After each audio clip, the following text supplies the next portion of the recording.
Hello. അപ്പോൾ നമ്മളൊരു ഇഫ്താർ പാർട്ടിക്ക് പോകാൻ കേട്ടോ. ബൂർജ് ഖലീഫയുടെ അടുത്ത് റെസിഡൻസ് ഓഫ് മാരിയറ്റിലായിരുന്നു പരിപാടി. അപ്പോൾ ഈവനിങ് ആയതുകൊണ്ട് തന്നെ നല്ല വ്യൂ ഉണ്ടായിരുന്നു. നമ്മുടെ സൺസെറ്റൊക്കെ നല്ല രീതിക്ക് ഞങ്ങൾക്ക് കാണാൻ പറ്റി. ഞാൻ ആദ്യമായിട്ടൊരു ഇഫ്താർ പാർട്ടിക്ക് പോകുന്നത്. അതുമല്ല, ഇതൊരു ഓപ്പൺ ടോപ്പായിരുന്നു. 47ാമത്തെ നിലയിലായിരുന്നു പരിപാടി.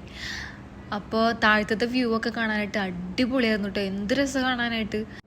ഇതൊക്കെ കണ്ടു കഴിഞ്ഞിട്ട് പിന്നെ നമ്മൾ നേരെ പോയത് ഫുഡ് കഴിക്കാൻ വേണ്ടിയിട്ടാണ്. അപ്പോഴേക്ക് 6 ഫുഡിൻ്റെ കാര്യം പറയുകയാണെങ്കിൽ ഫസ്റ്റ് തന്നെ ഈ ഡെക്കറേഷനെ തുടങ്ങണം. എന്ത് രസമായിട്ട് അവർ സെറ്റ് ചെയ്ത് വെച്ചിരിക്കണ ഡേറ്റ്സ് ഒക്കെ നമുക്കത് കാണുമ്പോൾ എടുക്കാൻ തോന്നും, പക്ഷെ ഇത് എടുക്കരുത്.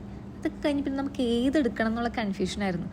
അപ്പോൾ ഫസ്റ്റ് തന്നെ ഞാൻ എടുത്തത് സാലഡായിരുന്നു. സാലഡൊക്കെ കഴിച്ച് കഴിഞ്ഞപ്പോൾ തന്നെ എല്ലാ സാലഡും ഞാൻ എടുത്ത് കഴിച്ച് നോക്കി. അത് കുറച്ച് ഓവറായിട്ട് ഞാൻ കഴിച്ച് നോക്കി.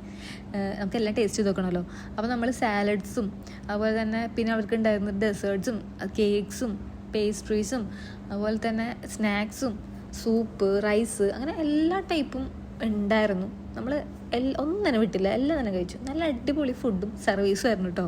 ഇതൊക്കെ കഴിഞ്ഞിട്ട് നമ്മുടെ ബൂർജ് ഖലീഫ വ്യൂ ഉണ്ടല്ലോ, അത് സെറ്റാണ്. വേറെ ഒന്നുമില്ല ഇതിന് പകരമായിട്ട്. ഇതൊക്കെ കഴിഞ്ഞിട്ട് നമ്മൾ നേരെ വീട്ടിൽ പോയി. ബൈ.